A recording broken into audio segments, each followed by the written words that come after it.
Not yet. Oh, hello. So hello everyone here and who will see the video later.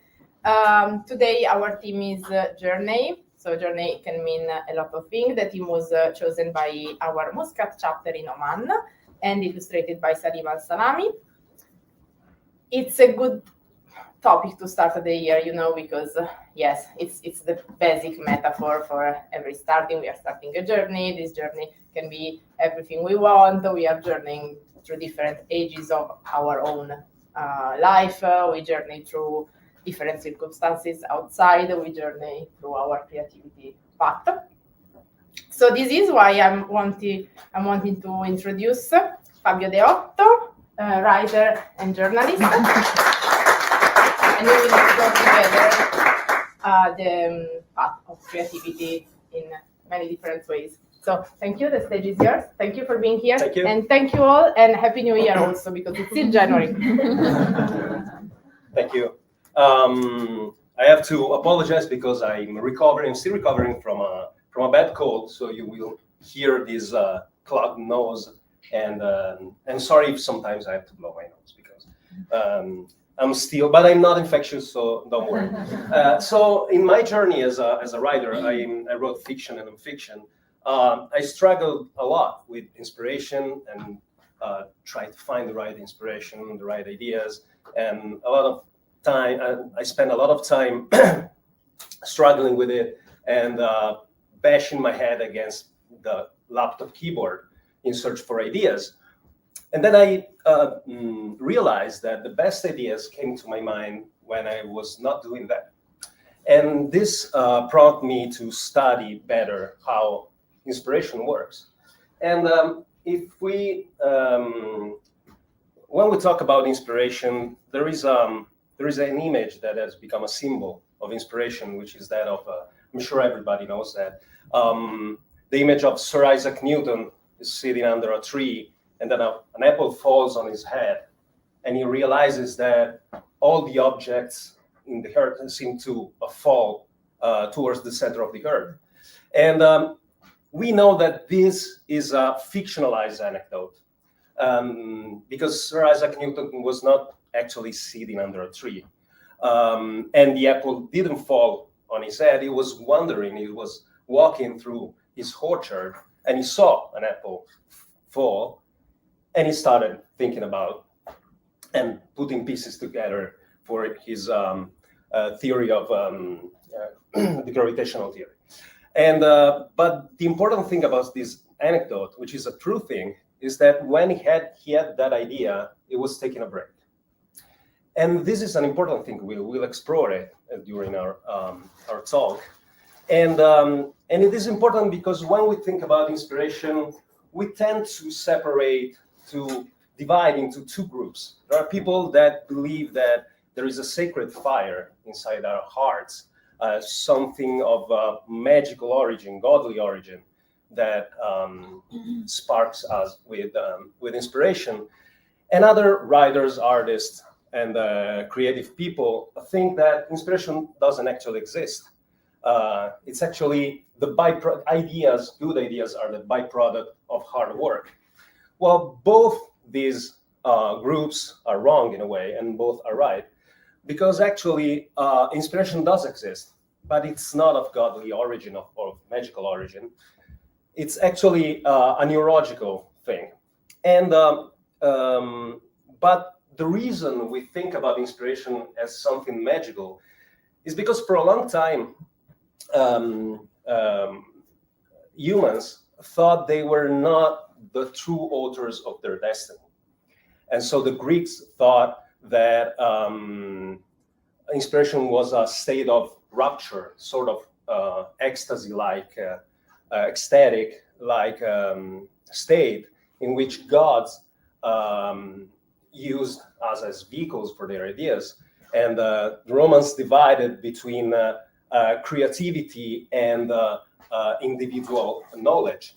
And the Christians thought that inspiration was a gift from the God.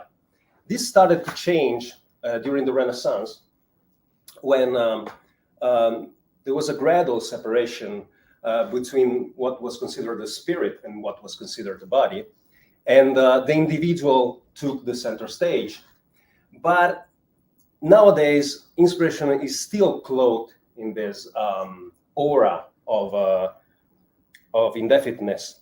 And so if we want to find an interesting work on inspiration, we have to search for a book that I cannot seem to find translated in Italian, which is Anatomy of Inspiration by Rosamund Harding. So Rosamund Harding was not a neuroscientist. She was not a creative person, for that matter. She was a musicologist and an historian, and she wrote this book, An Anatomy of Inspiration, where she studied a lot of diaries from scientists and artists like Darwin, Mozart, Tchaikovsky, Jane Austen, and she devised a theory with what she thought were the 3 rules for inspiration. So the first thing that she noticed is that artists seem to be most productive when they have accumulated an in-depth knowledge about diverse fields. And the second thing is that they have great idea when they had also had the time to rework this knowledge and these notions outside of preconstituted patterns and rigid schemes. And most importantly, they had great ideas when they were in a state of relaxation, of mental relaxation. And so this was just a theory that later has been confirmed in a way by the neuroscience. But before that, for a long time, we had no clue about what inspiration was like, how our creative mind worked, until John Locke, the philosopher, the famous philosopher, had a great intuition about this. He thought that our mind was like a cognitive magma, where ideas were interacting all the time between them in a subconscious way. So Locke thought that creativity was a combinatorial thing. Our brains are combining notions and experiences all the time, and they're making them interact. And we just notice when some ideas interact in a stronger way and become conscious, and those are called the eureka moment. And a couple of years ago, well, some years ago, like in 2017, a group of scientists from the University of Toronto, they did an interesting experiment about this.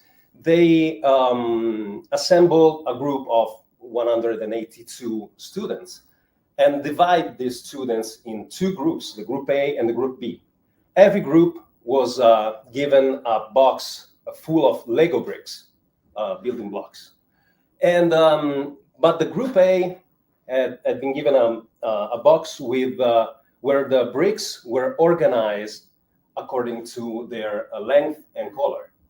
And in the group B, the bricks were not organized. They were random. And they asked, in the second phase of the experiment, they asked all the college students to use the bricks to create an alien body. And what they noticed is that students from group B, the one that didn't have their bricks organized, tended to create more anatomically original aliens than the other group. They did another experiment using words instead of building blocks, and they had the same outcome. So they concluded that when an individual is forced to use information following a hierarchical structure, their creativity is impaired. And this experiment is strictly associated with another experiment led by a scientist called John Cunius. And you can find a really interesting book by him, which is called The Eureka Factor. And what John Cunius did, he did a lot of neuroimaging experiments. Basically, he recorded the brain waves to see where the activity sparked during some tasks. And he noticed that when people seem to find a sudden solution to a complex problem, their brain activity was concentrated in areas that are not strictly associated with the conscious reasoning and problem solving. So what Cunius wrote in his book is eureka moments are associated with a specific high frequency spike of activity in the right temporal lobe. The spike in activity is preceded by a brief intellectual interval during which a person is momentarily less aware of his or her surroundings.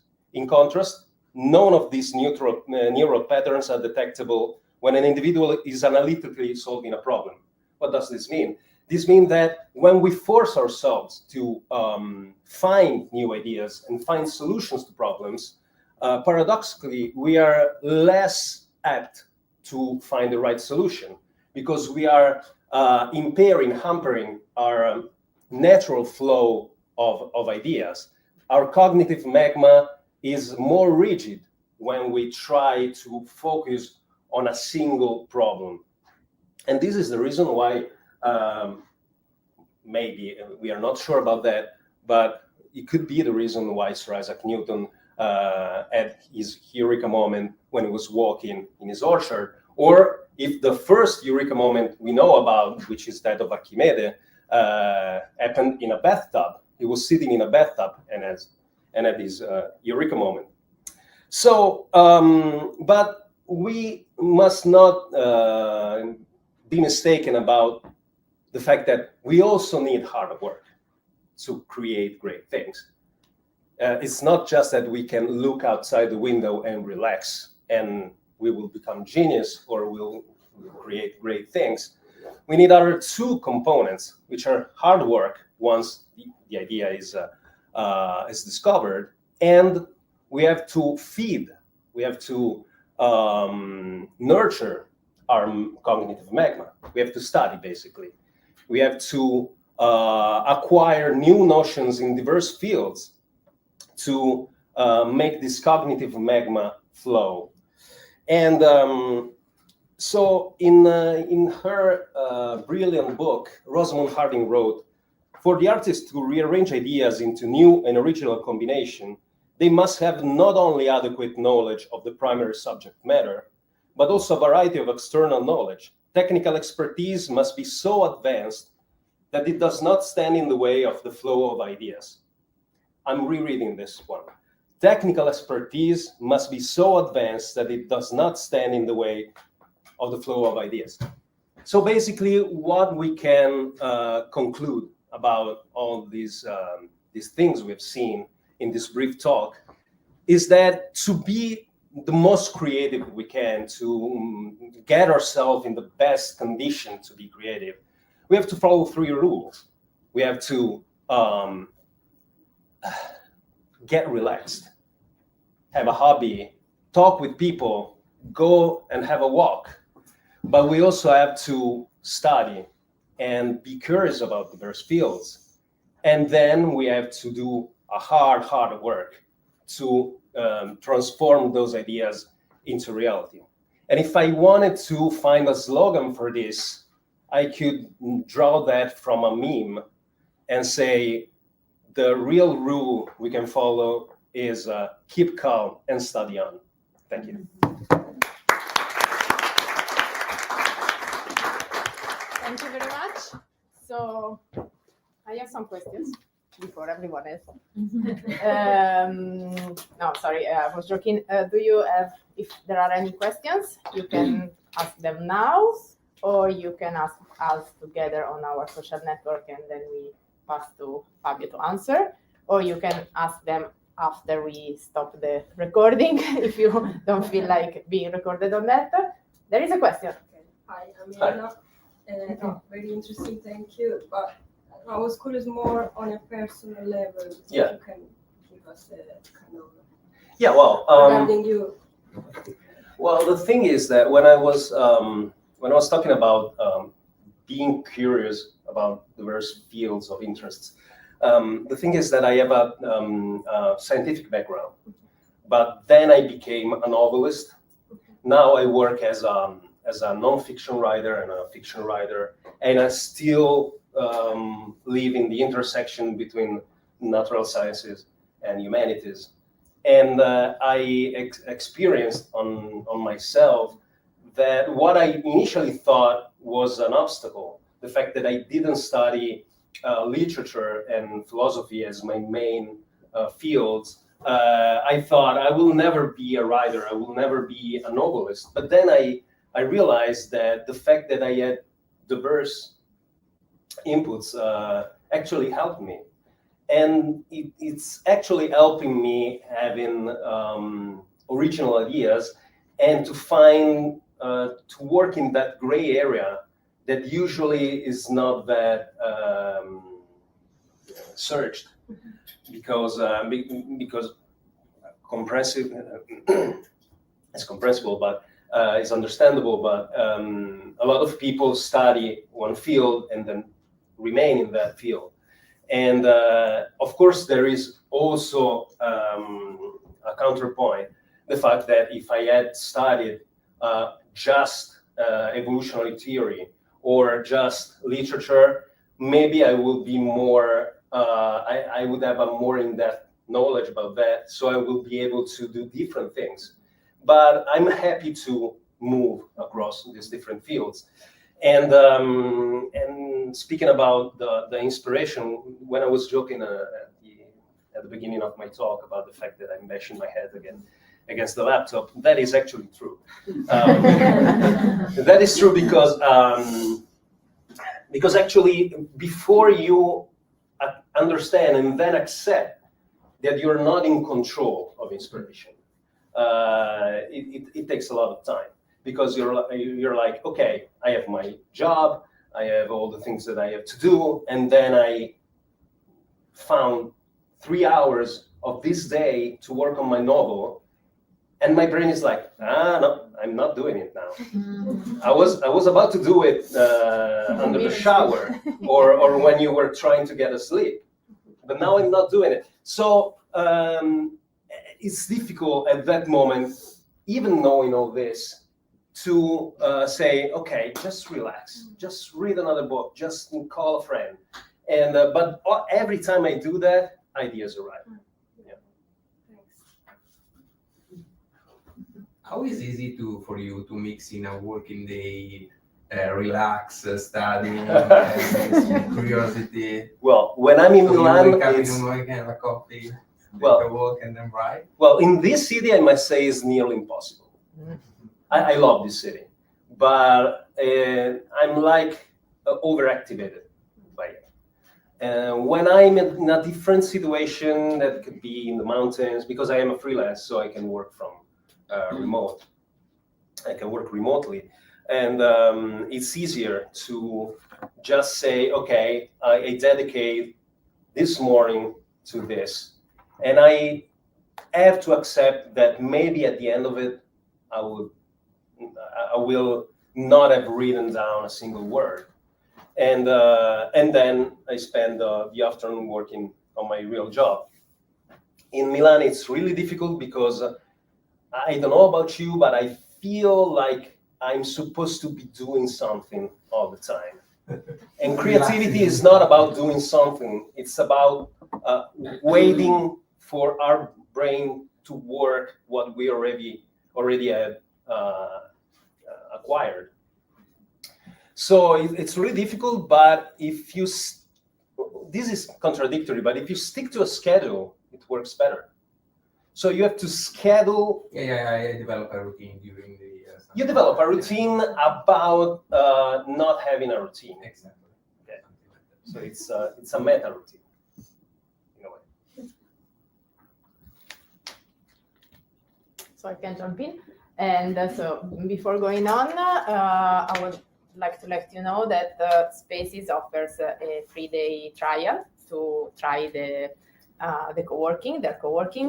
And so feel free to ask Margherita or the other members of the staff if you want further information. And that was the advertising part. Then I have a couple of questions. No, first question is more a request, a kind request if possible. You mentioned a couple of books. If you can share it with us, then I will share the bibliography. Yeah, sure. Thank you. And the second one is about, it's a bit about the routine, because in my experience, for example, I saw that if I create a routine, something like, I know that these 2 hours in my day are dedicated to writing, then my brain at some point understands that it can be ready for that in that moment. And this is exactly how I wrote my first book, just deciding that from 6 to 8, I was going to write no matter what. So it's about having a routine without having a routine. So well, the thing is, no matter the outcome, exactly. I have to use those 2-3 hours a day, and if you manage to have 2-3 hours, I suggest I speak about writing novels. I think 3 hours is better, because the first hour it's all dedicated to what I'm doing here. I'm just wasting my life, and okay. So that is fair.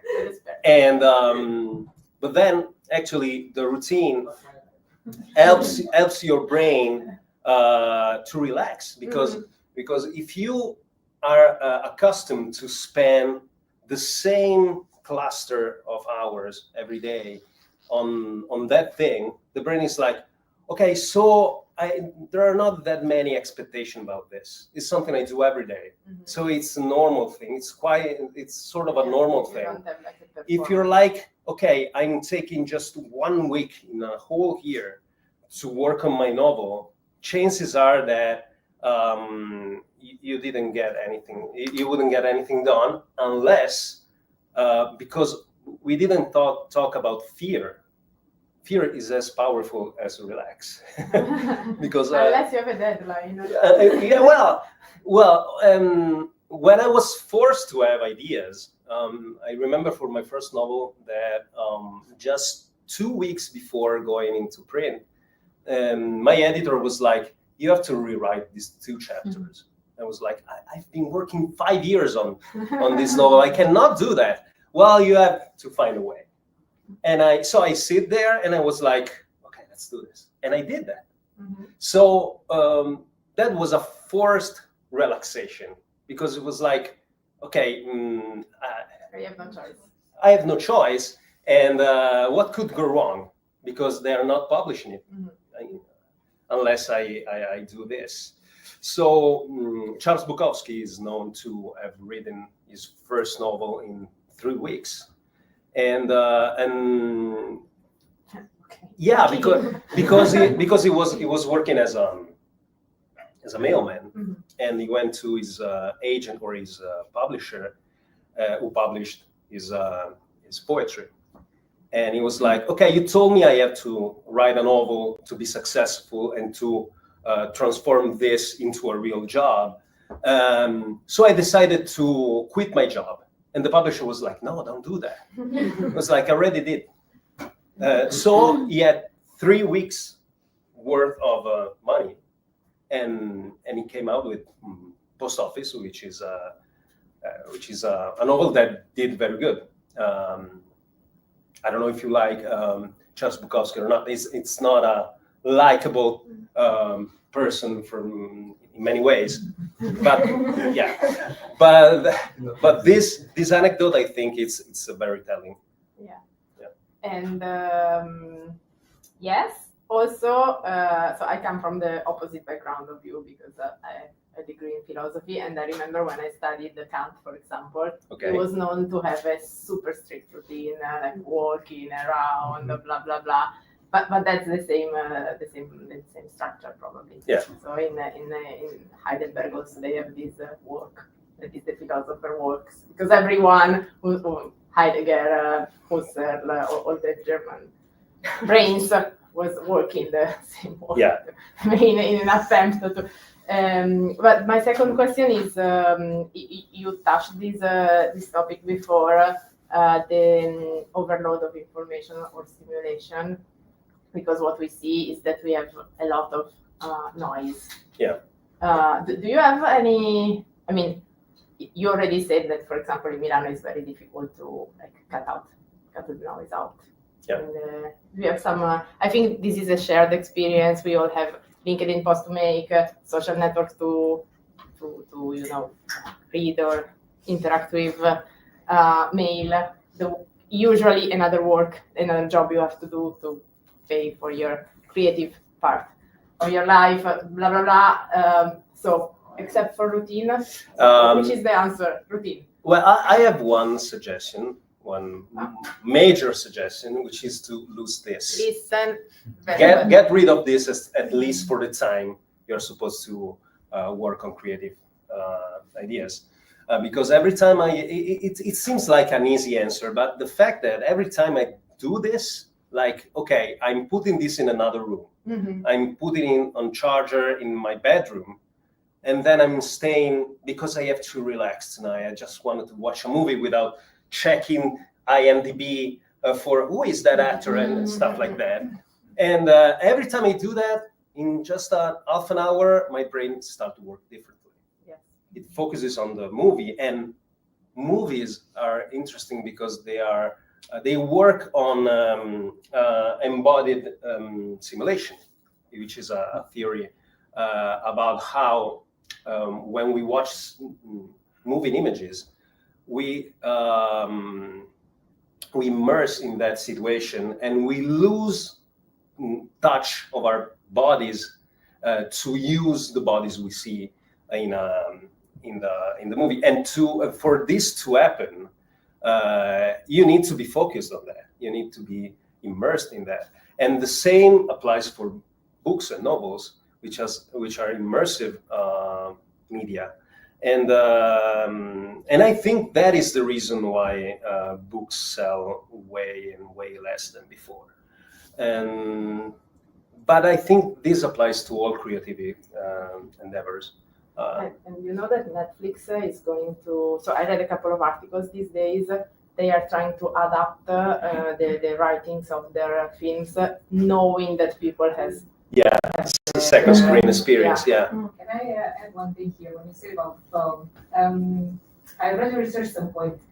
There's three groups of people who needed to take a test, and none of the groups were allowed to use their phones. But in one case, they had to switch it off and have it on the table. In another one, they could have it in their bag or like next to them. And the third group, they had to leave it outside. And the difference in how they performed the test was huge. So even the fact that our brain knows that it's here, Yes. it kind of knows that it's switched off, but it still works differently. So the group who had it away, like outside, they actually performed best. Yeah. It's I didn't read about that, but it's interesting. Well, Sherry Turkle wrote a lot of books about this, and in one specific book, I don't remember the English title, but the Italian title is La conversazione necessaria. Okay.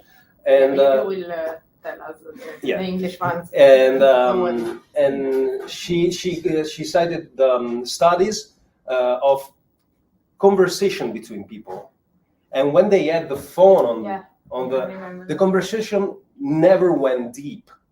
They didn't speak about important things because they felt subconsciously that they could be interrupted.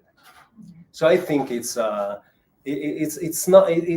seems to be a naive answer, but I think this is helpful. But for creativity is the devil. Yeah. So get rid of that when you can.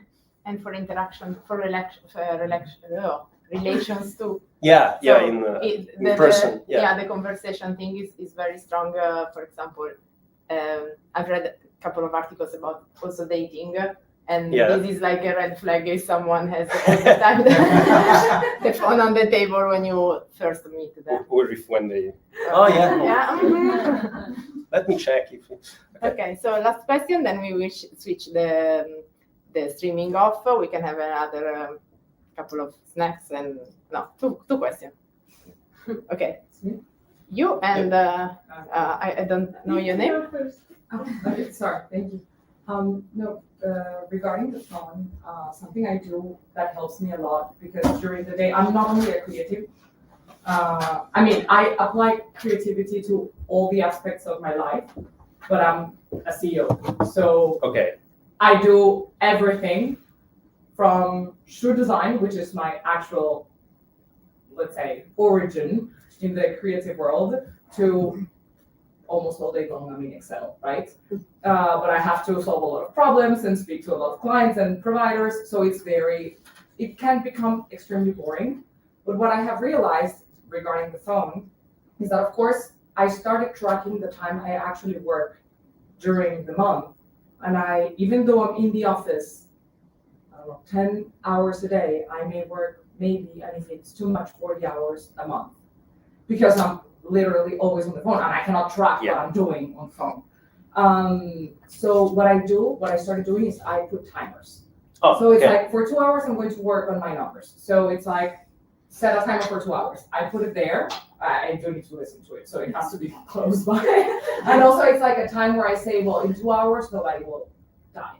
I mean, but they can die. But I mean, there's nothing I can do about it. Yeah. So it's like, even if it's the worst emergency work-wise, nothing will happen, 2 hours, Yeah. That's fine. So it's like for 2 hours, I'm in silence, music, whatever. And when I am blocked, I always go back, of course, to my origins of shoe design. So I get a shoe last, I get some materials, paper, whatever, cartons, and I just start doing like shoes built on that. Okay. And while I am doing it, I'm, aside from the fact of finding functional solutions, which is where creativity comes very handy, it helps me maybe, while I am doing it, it's like, this would be fantastic for this event, and then I write it down in a piece of paper. So it always connects. But it helps me, as I stay focused, apply creativity in different aspects. And I guess that can be helpful also for the ones that are freelancers.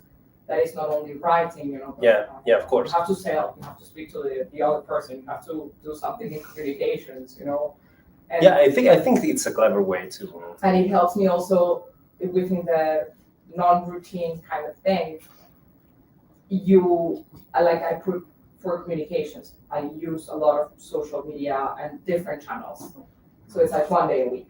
And that's the only day I create content and I write the articles and I split that into LinkedIn and I split that into the YouTube video and then I pass it around. And then, it's all done.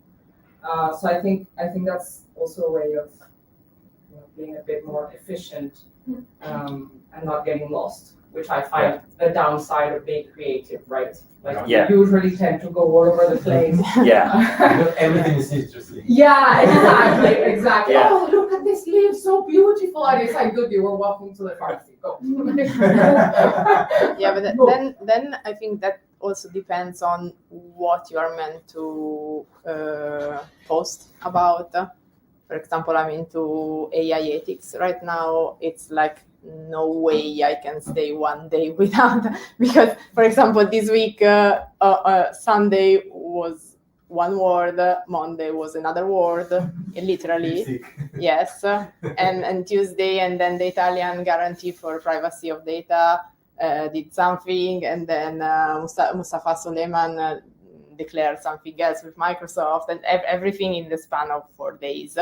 And then, so this is also some kind of, yes, everything is interesting in a way when you can choose, and there are moments when probably everything is or feels like urgent, which is urgency is another level of this information to its own world, right? Yeah. Like if you are a writer and I tell you only write once a week, you cannot do that. You have to for write sure every day. But for example, me, I'm no longer a shoe designer. As in, I don't do it. I have other people doing that in the company. I still try to stick to that. And it's a hectic world. Totally. As you were saying of Milan, since I became a mom, to me I moved 3 times. The round of investments. I moved the office twice. I had the baby. I was doing the MBA and I had to work, right? So to me, it was like, okay, 30 minutes. No, nothing will happen. While I go home, I stop in a bar with a book. Whatever book, it can even be 50 Shades of Grey, like something completely out of what I do. And it's like for 30 minutes, if this is off, again, I mean, the father can run to the hospital with a kid, like nothing will happen. So it's 30 minutes and it's me, and it's like I put a timer and it's my time, it's my me time. And I think that's super important. Also, when you're connected to yourself, then you give more to whatever you do. And there's actually a really interesting term, which is like, I will try to translate it, punto massimo di efficienza energetica. Like the maximum efficiency that you can have, and that is related also to sports. I don't know if anyone does sports in here, but when you train, you need to have some time where you're not training, even if you're an athlete, right? 2 or 3 hours, because your body needs to recover. You need to eat a certain amount of calories, so your body needs to recover. You need to, sleep a certain amount of time so your body recovers. Mm-hmm. So it's exactly that, it's what your body and mind need, so you are 100% recovered and give the most out of yourself in the next workout.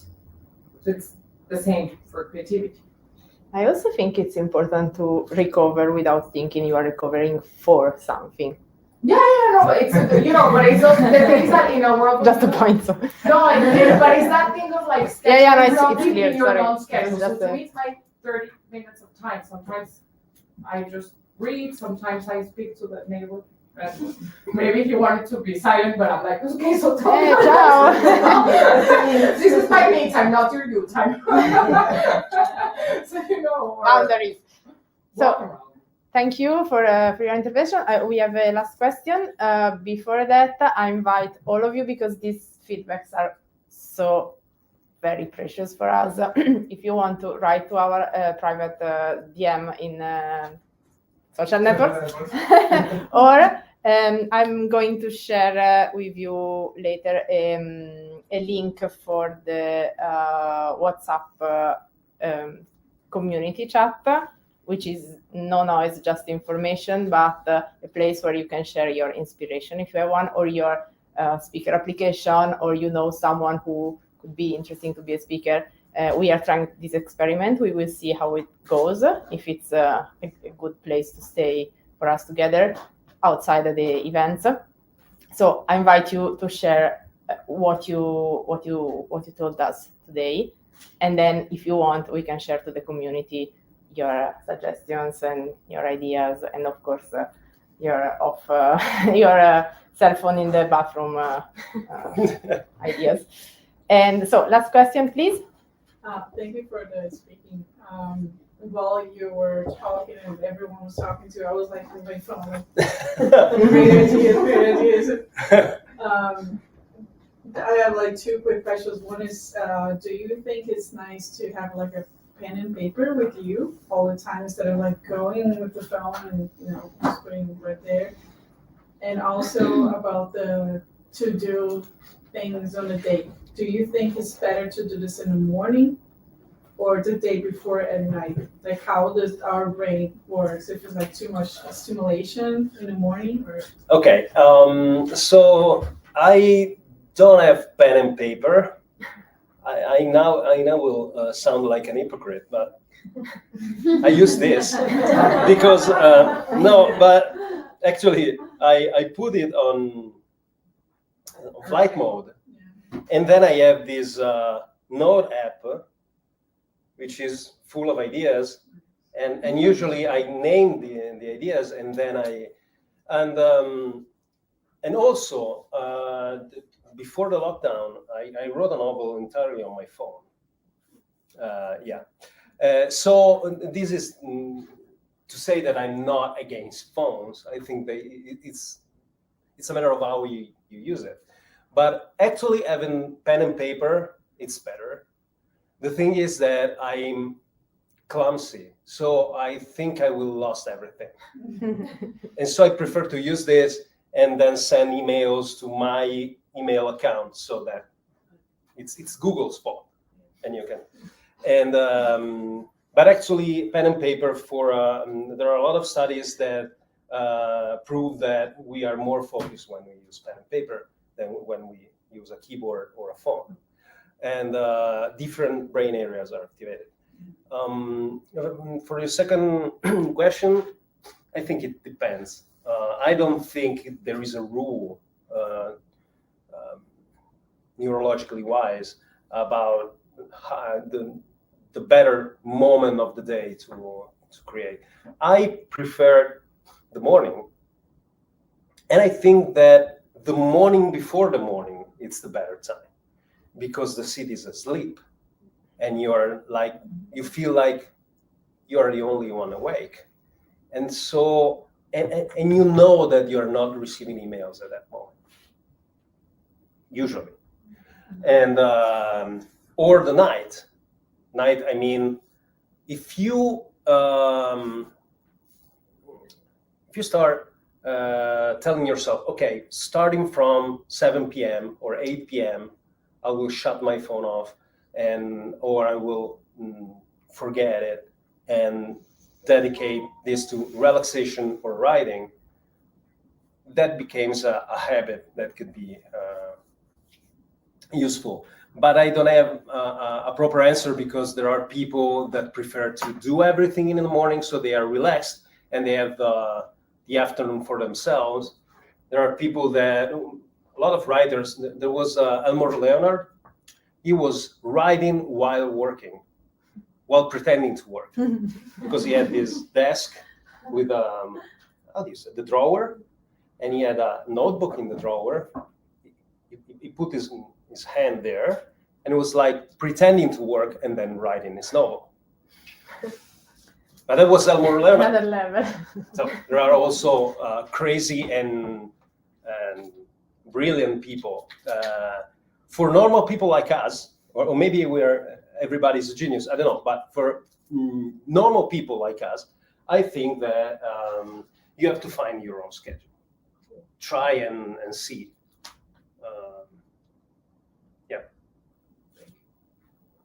But is it still, as someone who studied neuroscience, this theory that there are people like the brain wired to be more effective in the morning against Could be. in the evening?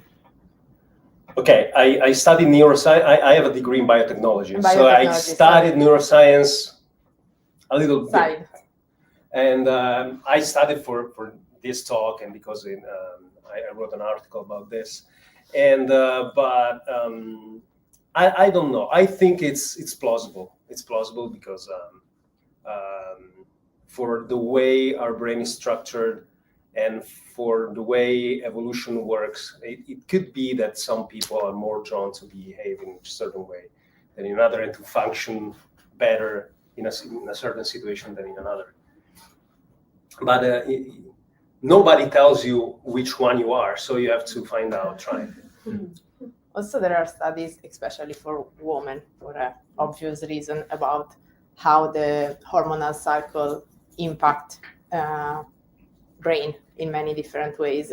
So if you are, for example, in the ovulation phase, you're usually more creative in a way, and during or your hormones are really low. So during menstruation, your brain function in a different way, after because of the testosterone that is up and down. And there are books about that too. So they link the, let's say, productivity in a broad way to the hormonal changes in the body, also before the hormonal cycle starts and after the hormonal cycle stops in a way. And also for men, there is some kind of hormonal, I don't know, the woman's one is more like clear to be understood. So yeah, maybe there are many factors then. And with this amazing subject, I want to invite everyone to the Festival of Menstrual Cycle in May, but we will speak about that in another moment. Thank you very much for being here. Thank you so much for your speech, and I'm waiting for the suggestion to share with the community for the book. Thank you to Spaces as usual, and thank you to Adobe, which is the new international sponsor of Creative Mornings Global. Thank you for our crew there. And so enjoy the last brioche and coffee, and see you on 21 of February, which is a Friday, I hope. So that week is in the Friday, with our next speaker, Alexandra, at Fiori Artificiali in Turro, so near the Red Metro. Thank you very much. Have a nice day.